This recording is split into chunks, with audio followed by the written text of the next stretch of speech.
नमस्कार मंडळी, पावसाळा सुरू झालाय आणि अशा वेळी काहीतरी चमचमीत झणझणीत खायची सगळ्यांनाच इच्छा होते, बरोबर ना? आणि म्हणूनच आज घेऊन आलो एक भन्नाट मसालेदार विदर्भ स्पेशल पारंपरिक रेसिपी मोदकाची आमटी। नाव ऐकताच तोंडाला पाणी सुटलं ना? चला तर मग कामाला लागूया। गव्हाचं पीठ, बेसन, हळद, तिखट, मीठ आणि तेल घालून पीठ घट्ट मळून घेऊया। त्यावर झाकण ठेवून थोडा वेळ बाजूला ठेवू। शेंगदाणे, सुकं खोबरं, तीळ आणि खसखस खरपूस भाजून घ्यायचं आहे। आणि आज किचन मध्ये माझ्या मदतीला आहे बॉस न्यूट्री ग्लोरी। हे दिसायला जरी छोटं असलं तरी याचे ब्लेड्स खूप पॉवरफुल आहेत आणि कॉम्पॅक्ट असल्यामुळे काउंटर टॉपवर पण फारशी जागा घेत नाही। यामध्ये कमीत कमी सुखे मसाले बारीक करता येतात, तेही अगदी कमी प्रमाणात असले तरी। आता या छोट्या जारमध्ये भाजलेलं मिश्रण वाटून घेऊया। कोरडे मसाले आणि सुक्या ड्रायफ्रूट्ससाठी हे एकदम परफेक्ट आहे। त्यात घालूया हिरव्या मिरचीची पेस्ट, हळद, तिखट, गरम मसाला आणि मीठ घालून सगळं सारण एकत्र करून घेऊया। आता मळलेल्या पिठाचे गोळे करून त्यात हे सारण भरून मोदकाचा आकार द्यायचा आहे।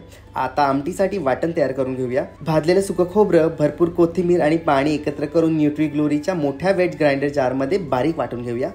एका कढईमध्ये तेल गरम करून त्यात फोडणी द्यायची आहे। राई, जिरं, हिंग, कढीपत्ता आणि मग तयार वाटण। तेल सुटेपर्यंत परतून त्यात तिखट, हळद आणि गरम मसाला घालून थोडं परतायचं आहे। मग त्यात गरम पाणी घालून उकळी आणून द्यायची आहे। उकळी आल्याच्या नंतर त्यात तयार केलेले मोदक टाकायचे आहेत। 10-15 मिनिटं ह्या सगळ्यांना शिजवायचं आहे आणि तयार आहे आपली झणझणीत मोदकाची आमटी।